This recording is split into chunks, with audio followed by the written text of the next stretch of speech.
You know what you've got to do? You've got to, like, I've got to look at that and go, oh, it's YouTube, we're on YouTube. You read the thing, you know it's Pinky. There's Pinky. Hi. There he is. Pinky, we're in his studio, we've got all sorts of colours around us. There's quite a lot of pink going on. There is, yeah. What? Yeah. Maybe that's a good place to start. Why are you called Pinky? Well, I really do like the colour pink, but the real story is it's a family name. It's a surname. Oh, really? Yeah. Is My it yours? stepdad was Peter Pink. Right. When I was growing up, I was Luke Pink. They got divorced when I was about 11, and I changed my name back to my given name. But Pinky was my nickname. So, but weren't you writing that as graffiti, wasn't no, it? it was pre-doing graph. That was the weird thing. So I was already called. Kids used to call me Pinky, and then when I started writing, I was like, well, it just was my tag. I had a few other tags, but Pinky was always It's there. sort of potentially traceable to you, Yeah, if they really tried. yeah, I guess so. But Got away with it. and this was somewhere far up north. This was far up north in Hull. Yeah. Yeah, We're in Hove now, by the way. we're in Hove Showing you. actually. Yeah. Yeah, of course. Yeah, that was in Hull in the 80s. Yeah. Mm. And just like me, you got into hip hop, graffiti, things like that. Yeah, the usual sort of route, you know, spray can art, Beach subway art rather. Street. Yeah. Not so much the breakdancing side of it.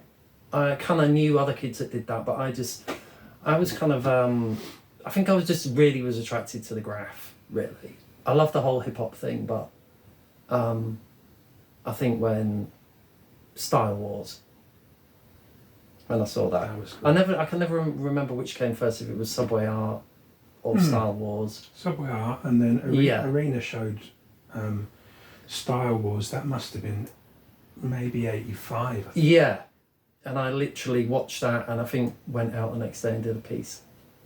You had paint. I went and acquired some Got paint some. the next day, and me and this kid Daz, who I've really not seen. Was that his hat? Yeah, he was called Daz, and we went out and we went right into the middle of Hull under this big flyover in the middle of the day, and I did a Pinky piece and he did a Daz piece. You guys Just are in so car hot. plan straight onto raw Yeah. red brick, which just evaporated. Like there was nothing. Do you know what I mean? The pieces are long gone. But yeah, that was sort of the beginning, really. And seeing bits and bobs, you know, the Artful Dodger, Weetabix, Oh, yeah. Billboard. That I was remember actually a that. printed ad, wasn't it? Yeah. Mm. But I remember we were walking back from somewhere. There was a whole crew of us, and everyone was just going crazy. What do you mean? Because it was like a big piece Oh, on a billboard. oh, You right, know, the there wasn't printed. any other graph. I Right. don't really remember seeing really any other graph until that, apart from a few bits.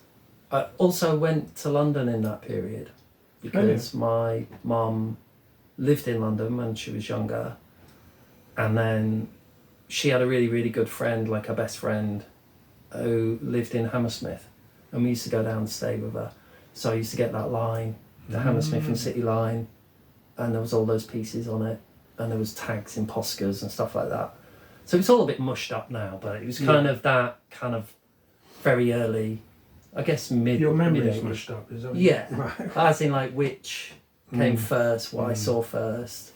I remember seeing an Artful piece on the trackside somewhere, and just loads of those chromes and Buntlack burners, you know, Latimer Road, and then I went down there on my own. My sister was living in London, and I went down there on my Todd, and just rode around on the tube and got off and took photos and wandered around like Ladbroke Grove and How old were you? 15, 16, something like that. Fearless. Yeah, or naive. Were you particularly naughty as a graffiti kid? Yeah, I suppose so.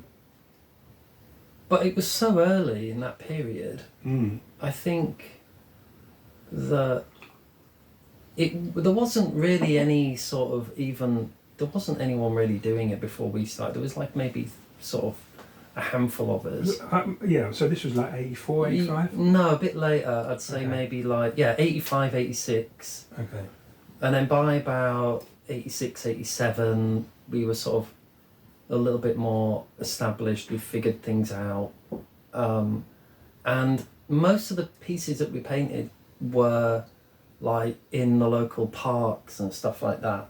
We sort of created these halls of fame. Like, and it was just sort of slightly tolerated or ignored, or people just kind of saw it but they didn't.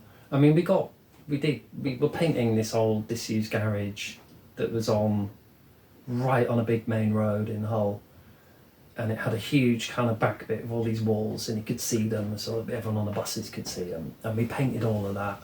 And we were like really brazen, I suppose. We weren't really like sneaking around at night doing it. We were just doing it in the day, and we did get busted for that.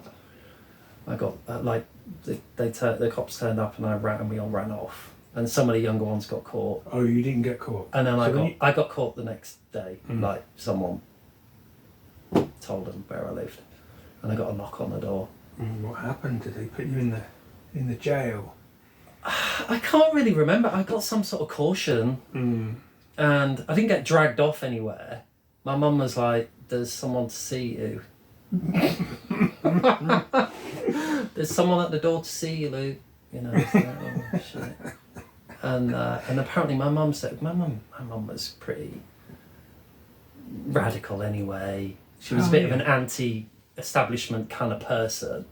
So she wasn't a fan of the police anyway. So she wasn't like, she was almost a little bit like, good on you, you know. And I think I said, oh, it's not a crime. This is art, not a crime. Oh, really? Yeah, I actually used that line. It was. And but yeah, that was the early stages. That was when we were almost painting pieces all together. Like I'd maybe do an outline. There was a couple of us that were drawing and kind of doing letters and creating outlines, but we'd get the paint together, and then there'd be maybe like 2 or 3 people painting a piece. You know what I mean? It didn't necessarily say pinky, it might be another word or something, and everyone would join in. And it was a little bit later when it came, sort of. You were always drawing, or were you, from a young age? Yeah, one of those. Always drawing. Kind of again that sort of classic thing of drawing out of. Like I loved comics. That was probably my first passion. Like the Beano and Dandy and all of that. And I used to copy those drawings. So proper English comics. Yeah. Not like really. I mean that stuff, the superhero stuff and the Marvels and stuff, that was quite hard to get hold of in Hull.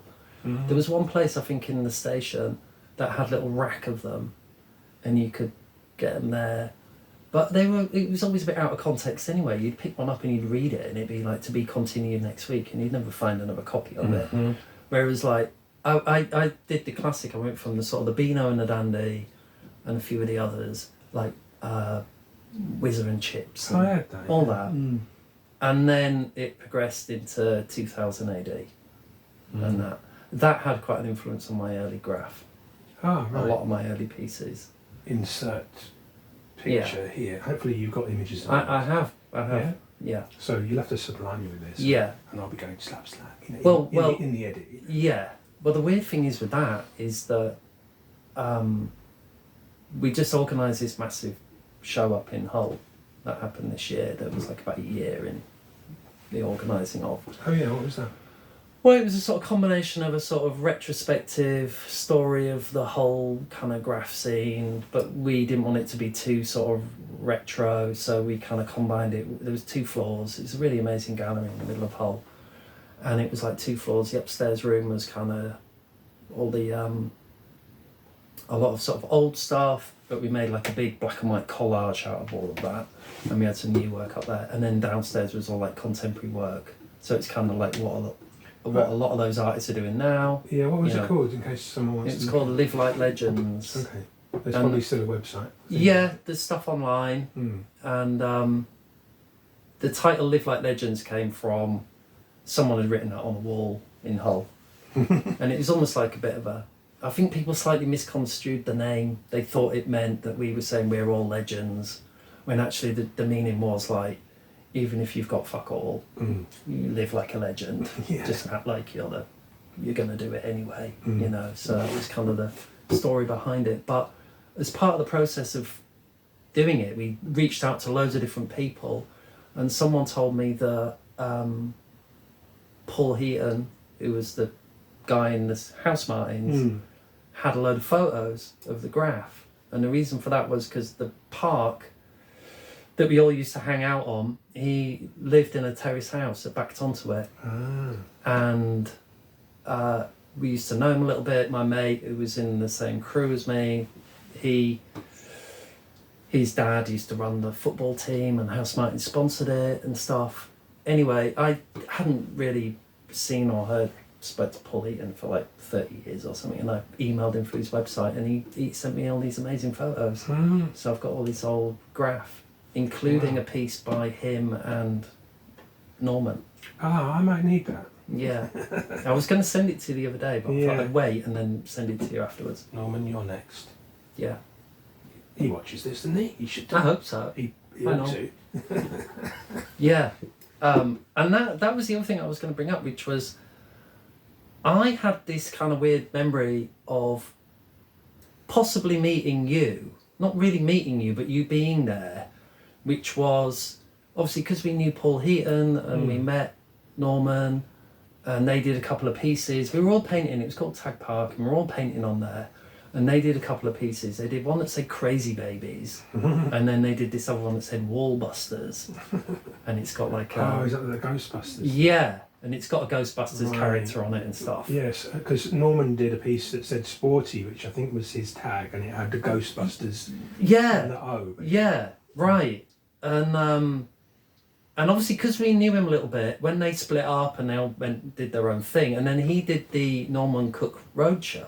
NCIR, Norman Cook's International Road. Right. Yeah. And they played at Hull University. Right, well, I might well have been there. Yeah, and because we knew Paul Heaton, I mean, we were all like about 16, and we were like, oh, can we get in? Can you get us in? And he got us in on the guest list, and we went. And I remember there was Wild Ski. Yeah.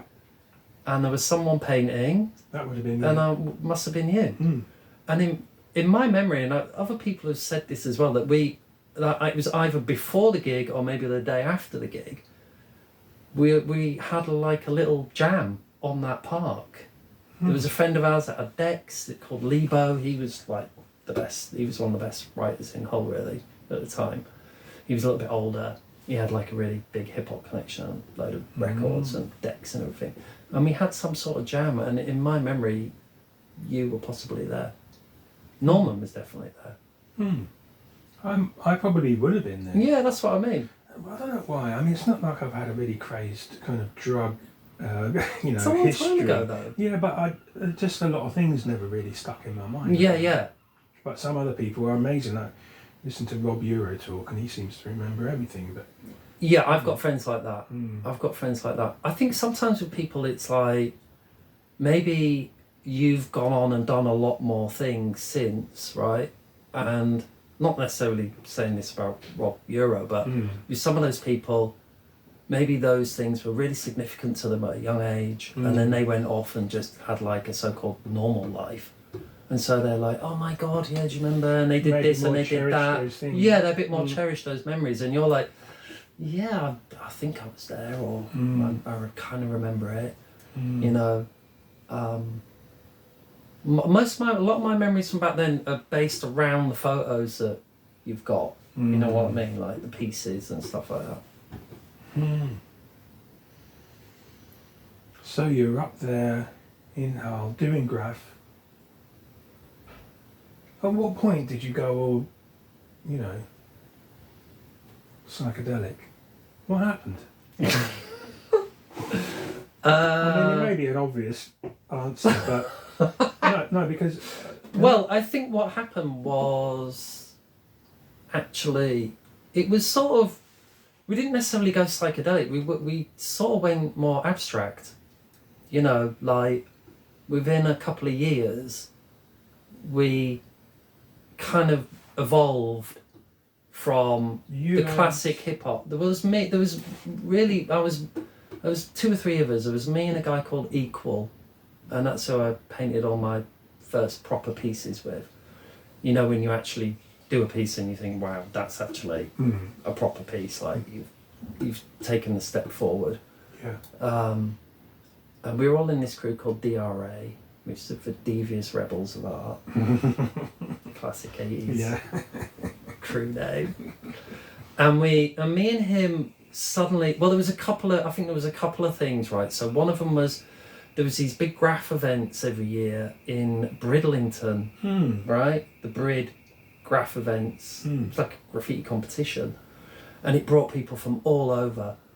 And I went to, there was 3 of them. I went to all 3. And at one of them, I think maybe the last one, 89, there was a guy called John 156. Remember him? From New York. I think he was living in Paris and hanging out with Motu and people. I don't really know. Right. But I think he was living in Paris, right? And he painted at it, and there was him, and there was a guy called Meo, M-E-O, who was obviously another New Yorker.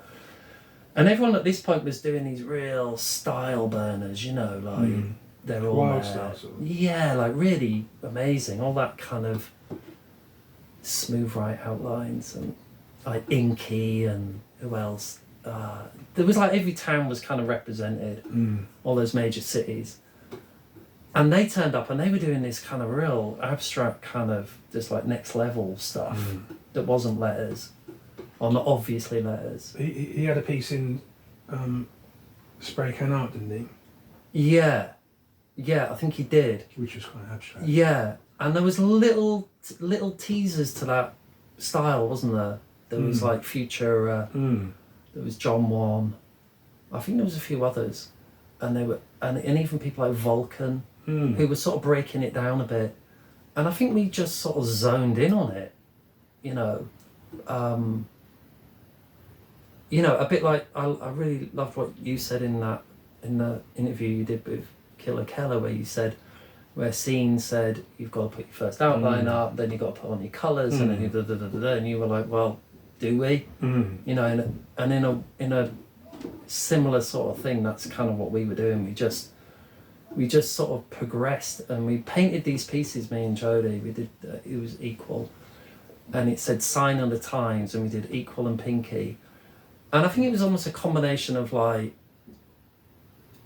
not, we realised that you couldn't quite read it, or we were a little bit like, oh, it's not, you know, it's not right. But then it just became like, oh, right, maybe that's what we can do. You know what I mean? We can kind of make it more abstract. It's not necessarily psychedelic, So but it seemed to combine with that. Yeah. The time combined, Just like literally like 89. 89. So Things already just went. Rave culture was sort of coming up, wasn't it? Yeah, that sort of ambient. The Orb. I remember going to see the Orb in Hull, and going out to this club that was called the Welly. It's still there in Hull. And on one floor, on the ground floor, it was all rave, and it was dry ice and a big laser, and it was like into the time tunnel, you know, the big spinning laser. And then upstairs was like indie, and it was that crossover when it was all sort of loose and baggy and sort of Happy Mondays and Stone Roses. And that especially up north, that was massive. That, you know, and then it was like De La Soul, Daisy Age. So it all just combined, and it just became, and there was hallucinogenics and stuff. Yeah, it was part of the scene, wasn't it? Yeah.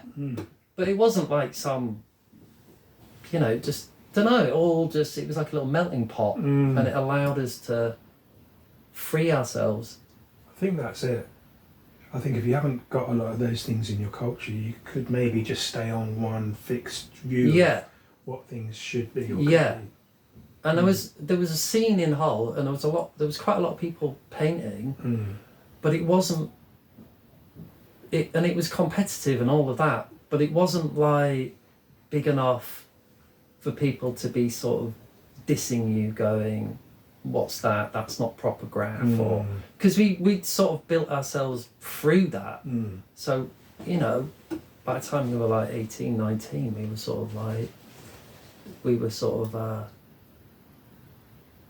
not top of the tree, but we were just like, do you know what I mean? We didn't have to sort of justify what we were doing to someone else who was older, going, you know, now it's so different now, I think, because there's all these people who I don't know what it must be like if you're a young kid and you get into graph, if you can have that same, you know, it was almost like we didn't have anyone ahead of us telling us what we could and couldn't do. True. So we were just free. So we were just like, whatever, we're doing this now. We were pioneer generation. Yeah. That's how I look at it. Yeah. But at least now you've got street art, so people can kind of go any way they want if they. Yeah, that's true. They can keep one foot in graph if they want, or just go free quite a lot more readily. Yeah. I always thought it was bizarre, that thing. It's always a bit of a contradiction, isn't it, in graph, that it's like rebellious, it's free, it's outside of the establishment, fuck that, you know. But then at the same time, it's like, oh yeah, but you have to do. It's a sort of you have to go by these rules. Self-policing subculture somehow. Yeah. It's a sort of stylistic. I suppose if you've learnt the roots of style, then you might say this is how it should be, you know. But there's as many ways as there are writers, really, aren't there? I think so. Yeah. But I do see even now people sort of refer to things and go, well, that's not proper graph or whatever. When did you last paint a graph piece? In Hull in the summer. Oh, you did? Yeah, I did a piece. Yeah, yeah, Q piece. Yeah. Slide it in. Yeah, just like really hungover. The day after the opening of the show, everyone was like, "Oh, we're going painting tomorrow." One of my old graph partners, the guy that I painted with in the 90s, it was called Zimmel. He used to write Smell, Pinky and Smell, or Smell and Pinky. And then it morphed into Zimmel. And he still writes now. He had a break and then he came back. He does like huge big burners. He lives somewhere down in the Midland Cotswolds or somewhere now. And yes, I went painting the next day and just did a piece. I do like painting pieces, but I don't need to do it very often, you know. Well, you sort of swapped the sort of abstract form and lettering, because lettering is abstract in a way, isn't it? Yeah. For a different kind of thing, I mean, it's still flowing with strokes and colours, the stuff you do now, isn't it? Yeah. So you've still got the joy of and the glow and scale, if you want. Yeah, I still love that, like putting colours next to each other and lines and curves and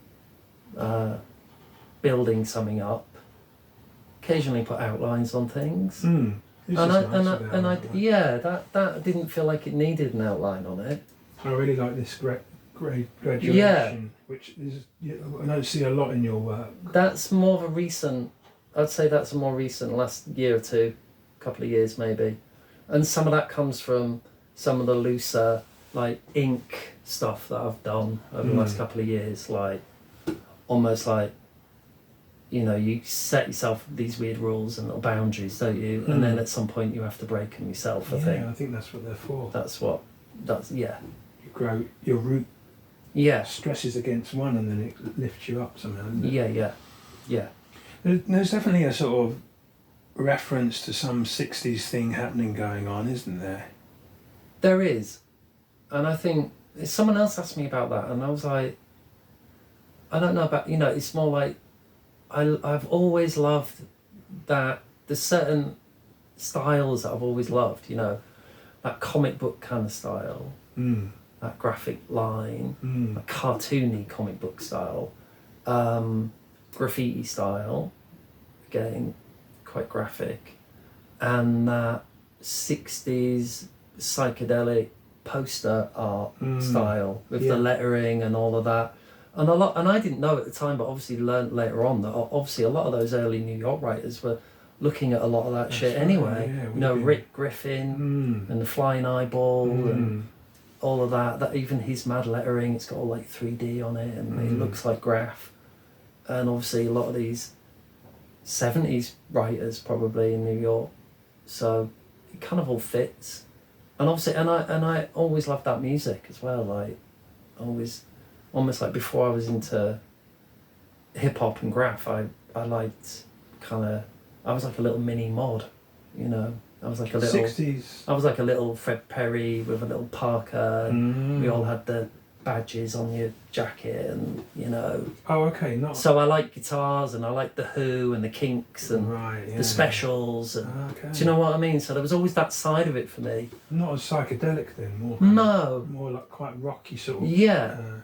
Proto rock somehow, isn't it? Yeah. Sort of beat from your mum. Sort of beat. Is that your? I don't know. I think maybe a little bit. Although I think that was more. They were more sort of into.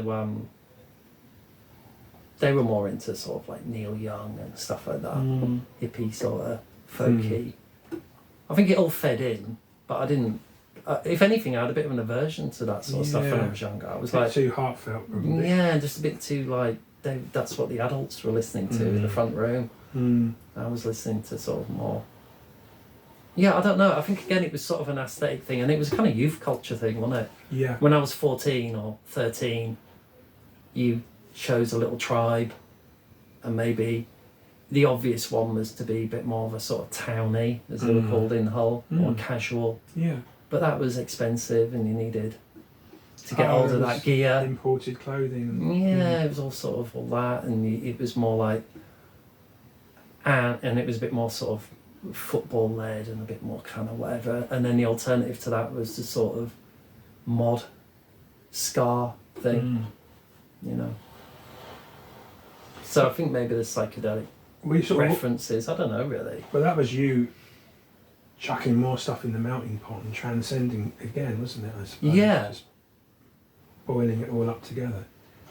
Interesting. You know, we were working on parallel things. We definitely were, yeah. And then there were certain points in my own style back in the early 90s, I suppose, where we didn't know each other, but we probably were overlapping in something. But then I kind of went off on something else. And I remember seeing stuff from Brighton because I used to do this zine. That was kind of really to be honest, by 1990 that was the last one we did. But me and Equal created this little black and white photocopied zine. What was it called? Homeboy. Yeah. Homeboy. Essential for all homeboys and fly girls. Nice. This is all quite recent. It's kind of weird because it's stuff I haven't really thought about in years, and then because I did this, was involved in creating this show in Hull, I had to dig through all this archive. I've got some bits and bobs up there on the shelf. Cool.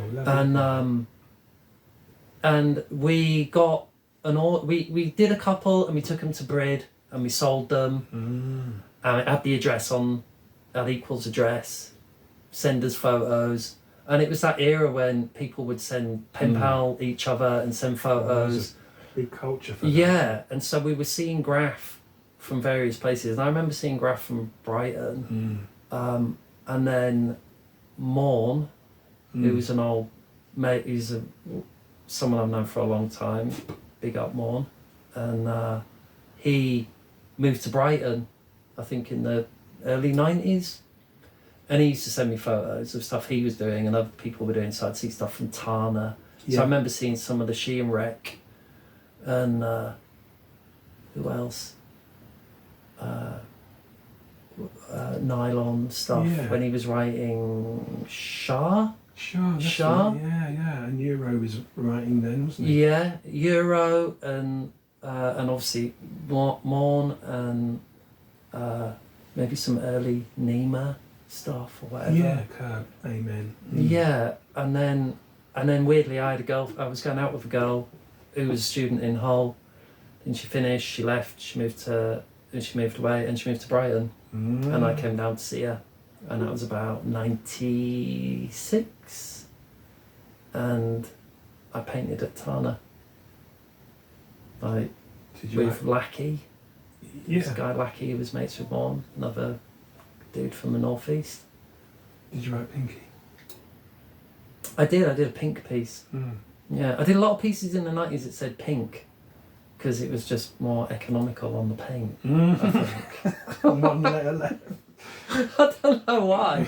And I think because I was writing with smell and it was like smell and pinky, but it was like smell and pink, it kind of balanced a bit better, the two 4-letter pieces. I was talking to X-Ray last night, he's in town, and he said that he knew you as Mr. Pinks. Yeah, right. Yeah. From... Yeah, I did some Mr. Pink's pieces. I used to tag Pinky with an IE at one point. I've had variations on it, I suppose. And then it became Pinky Vision. Oh yeah, of course. But Pinky Vision, that was more like, because I sort of needed a website and a sort of more online thing. Yeah. And trying to get Pinky was just impossible.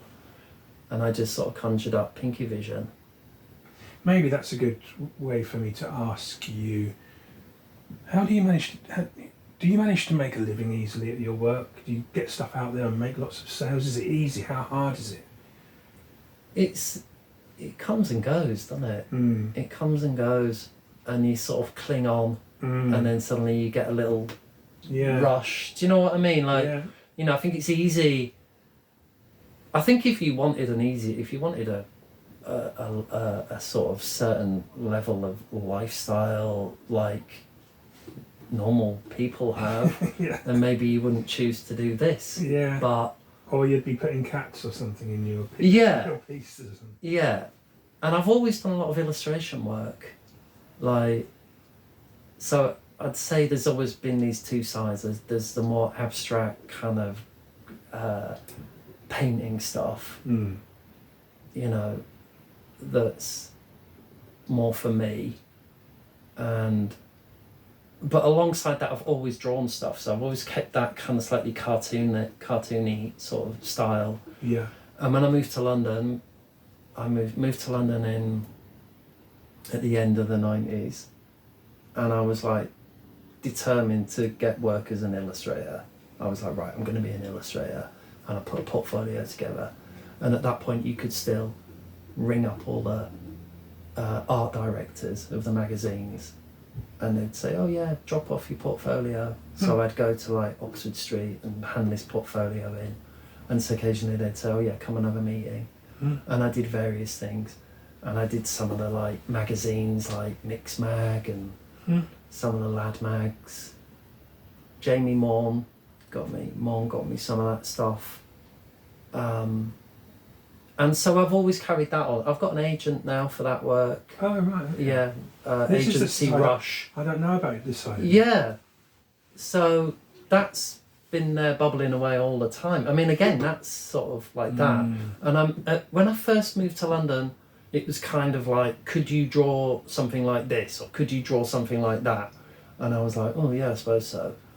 And after a year or two of doing that, I thought, oh, sod this. This is like kind of, it's not really going to lead anywhere, you know, as in you need to, because like with graph or anything, I think being an artist, you want to establish your own style, don't you? You know what I mean? Otherwise you're just an imitator. Like you say, could you draw me a cat or something? You know, I could draw a cat, but it'd be in my style. Yeah, you rather than have your unique. Yeah. So people come to you for that. Yeah. So I sort of, you know, I mean, I had like normal jobs and stuff when I lived in London. I had to go get a Pinky having a normal job. Hideous. Wearing proper clothes. Yeah. Having to do like, go to meetings and answer the phone. Wow. And I thought, right, well, I saw a few, and there was a few other people around that I really admired, and I thought, well, they're established and they've got a definite style of their own. So I made a real conscious effort to do that, to sort of create my own style. So that could lead into the artwork, it can lead into illustration work. And to be honest, man, I really love what I like working with people, and I like working to a brief. You know, not for everything, but when someone says, can you draw me, I don't know, like it's a challenge, skateboarding dog. Doesn't it bring more out of you? Yeah. And I often find that when you do that, it feeds into what you do anyway. You know, same for you. Like if someone says to me, right, we've got this wall and we want you to paint as a crow or something, right? And you might be like, well, I don't, you know, and you look at the crow and you figure it out, and then it almost adds that goes in the bank, doesn't it? Of things that you can do, and you might add that into a thing later on down the line for your own, like, for your own enjoyment or whatever. You're always learning, and you're always like getting new ideas. Really, you know. I don't think you can. I mean, maybe some people can. They can just be in complete isolation and they just do what they do, and they don't want anyone messing with it. But I like. And to be an illustrator, you've got to have a bit of a thick skin, because you have to show people the sketches and they go, yeah, we really love it, but can you change everything about it? Do you know what I mean? So that's led me to some fun jobs over the years. I did the Glastonbury stuff a couple of years ago. I did for The Guardian, I did all their marketing. If we saw it, would we know it was by you? I think so. Enough? Yeah. Although they said I couldn't draw any. Insert it in. Yeah. And we'll be the judge. I did all these initial sketches, which I've got in a pile over there. And they said, we love it, but can you take the mushrooms out? And I was like, okay. And they said, can you take the mushrooms out, but can you make it more psychedelic? So I kind of knew what they meant. So I made it a bit more 60s kind of poster-y for them, and took the obvious. They were just a bit nervous because it was like marketing. The creative people at Guardian were like, oh, we love that, but the marketing people were a bit nervous of it being a bit too, I don't know, mushroomy. Condoning psychedelics or something. At Glastonbury Festival, you know. If not there, then where? I don't know. Exactly. So what about exhibitions? Oh, you had some stuff out here with Wishless. I did. I did that show with Wishless. It was like... Wishless is Rob Kidney's gallery in Tokyo. He's a friend of ours. Yeah. I've had a show Hi, Rob. there. He might be there. Yeah. Hi. Maybe Yoko's in that one. Yeah, maybe. Maybe they're both there. Where are they? I can't see them. That was kind of surreal, because I guess it was like it was like a remote show, you know. I didn't go there. During the lockdown business. Yeah, which made it even. Oh, it was great. To be honest, it was great to do for me at that point, because it was kind of like a weird time, wasn't it? And Rob, I met him in Brighton, in the street, in the lanes. He came over to me and he was like, "Oh, you're Pinky. Oh, I'm Rob Kidney." I was like, "Oh shit, nice to meet you." And he was like, "Oh, we'd love to do a show at some point." I was like, "Okay." And then nothing really happened for a while. And then weirdly, maybe we organised it before the lockdowns. And they managed to do it in a window when things were sort of open. And I made a load of work that could just be sent over quite easily. So I did a load of A3, quite illustrative stuff, like characters, quite cartoony sort of characters. And then I painted some long banners, which I did here in the studio. And then just rolled everything up and packed everything up and went to the post office and sent it all over there. And they hung it, and they had an opening and sold some, which was good. Right, crazy. And and I had a couple of friends who live in old kind of graph connected people. Spam, who's a whole guy, and Gasface, who's another old friend of mine, and they both lived in Tokyo, so they went on my behalf. Do you know what I mean? Right, I was like, "Can you go?" And they were like, "Yeah, of course." So they were there. And they were like, respect, you know what I mean? So I was just watching it all through the screen. So yeah, that was a good one actually. Yeah. Any other exhibitions coming up? Or? Well, I really want to get a show in London, 2025. That's my ambition for next year, to get a London show. I haven't done a London show in years. I mean, the first show I ever did was in London. A friend of mine, she had a gallery. It's called Best. It's in Clerkenwell. Nikki Best lives in Brighton as well. And she used to run this amazing little sort of shop and gallery space. And I did the first show there. It was my first show, so that was early 2000s. But yeah, I mean, I've done and obviously this thing in Hull last summer was pretty epic, and I did do some big new work for that, but I haven't done anything for a while. I haven't really done anything down here. I haven't done anything in Brighton or London. So that's my next. That's one of my goals for next year. So if there is anyone out there, that's what I'm looking for, really. Well, that's partly why I do these podcasts. I think just to make people aware, get the story, and maybe some publicity, and people can go, "Oh, well, he's all right, actually." Yeah, let's get he him seems in. All right. He's not too crazy. It's that weird thing, isn't it? It's like that thing with graffiti. And people don't. When you meet, when you meet a writer for the first time that you've seen their stuff for years, that's always kind of surreal, isn't it? I met someone recently, and he was like, "Oh, you're that person," you know. He was really nice. I didn't think he wouldn't be nice, but it was just sort of surreal. You've got an idea in your head, haven't you? Yeah, well, you can. I like the idea that you could look at someone's painting and you could maybe try and get some idea of their character out of it. Yeah. To tell if they were a nice person or if they were horrible or something. Yeah, you often conjure someone up, I think. You get an idea in your head. It's like they're some kind of mystery, shadowy person, aren't they? All you see is their graph, or, you know, it's quite unique, I think, in a world of art. Yeah, well, that's sort of making me think of something else, which is, you know, I always find that people buy my work when they've met me and they're going, "Oh, I know the artist," and then they're going, "Yes." Yeah, right. So therefore I bought a piece. But in this era, people have got this sort of almost placebo version of that, where you're supposed to go online and that's on true. Instagram and go, "Hey, here's me. Yeah. Look at my work. Hey, guys. You kind of know me, but you never will." Yeah. And then now buy it, sort of thing. Yeah. What do you make of all that? Well, I mean, it is what it is, isn't it? It's there now. People are doing it. I don't. You're often doing. I do a lot of. Reels? I do the reels where I got really addicted to the time lapse kind of thing. So filming myself but I don't do a lot of actual sort of straight to camera chatting. In fact, I don't think I've ever done it. Not on my. I can't remember. I do bits where I mess around with Lonnie. Yeah. Lonnie loves that, and I love it, but I do it more sort of in kind of almost in a kind of little parodies or little goofy things. I don't do a lot of. It's not like face to camera stuff. No, not really. It maybe is for us to kind of withdraw from that kind of thing and just make events for ourselves and people in our immediate sphere. It just seems more achievable.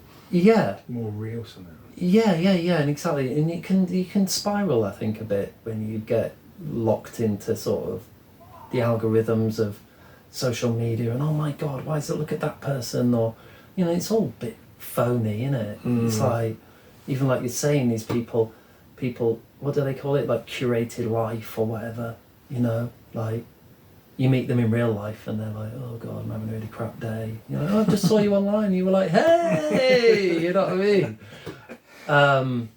It's always beneficial to meet people and hang out with other artists, isn't it? I think in the real world. That's where the real networking happens. Across and the cross-pollination. Yeah, totally. Yeah. Well, maybe we ought to get some little group show going on, and maybe something could happen in Brighton. I'd be up for that. I think it's about time, isn't it? What is this? So this is a recent illustration job. Capricorn. Yeah. Weirdly, it's also my star sign, and it's for Lush. You know, the cosmetics people. It's like the soap shop. Yeah. Oh, like in East Street. Okay. Yeah. This is nice. It's not a screen. No, I don't know what it is. I think it might be digital because the colours are exactly the same as I did as well. I hand drew it. And that's the outline over there. So is it? Up there on the wall. That's it. Right. So you drew that, and then what? Coloured it in scanned it software. and coloured it in Illustrator, Adobe Illustrator. Yeah, nice. Which is how I do all of it, to be honest. Ah, right. So we think that you have got your pens and your paints, but actually, well, for this work, you're a techno geek. Not really. No, definitely not a techno geek. Just trying to see your face behind that cheeky face. Nice. That's a nice little piece to have, isn't it? It's lovely, isn't it? Yeah. Oh, well, I'm going to go around then and start looking at things. I really like this piece. Thanks, man. I did that I entered it into like an open call. Yeah. It was called Sussex Contemporary. Oh, yeah. It came up online, and the brief was metamorphosis. So I thought, right, I'll do the butterfly. And I was convinced it'd get in, and it didn't. That's the problem with those things. No, I don't. And it only cost me 15 quid, but to enter, yeah, right, to pay. It's another one of those scams, really. Where they're like, I don't know. Do you know what I mean? Group exhibitions. Yeah, they make. Imagine how much money. Imagine how many people entered it. Yeah, and everybody has. And everyone had to pay 15 quid and then per painting. And then there's commission. Yeah, and it didn't get in, but I love it, so I'm quite happy with it. I need to exhibit it somewhere though. Really, I've got a lot of stuff squirreled away in this little shed. This is a nice one. It's a bit different. Yeah, that's probably about 5-6 years old now. It's got an undersea kind of feel. Yeah, crystals and I tried to corals. Slightly pastelize the colours a bit, added a bit more white to them, and I was kind of trying to get some sharper edges and crisper. I mean, they are really meticulously done, aren't they? They are, I suppose, man. But I don't. It's like, I guess it's the same with everyone. It's like your stuff, you know what I mean? If someone says, well, how do you, it's so whatever. It's like, but you're enjoying doing it. Or you might be even enjoying the slight peril of it. Do you know what I mean? Like, Yeah. Because people say that, don't they? How do you get those or whatever? And you're just like, well, I don't know. Like, that's just what I do. That's how you do it.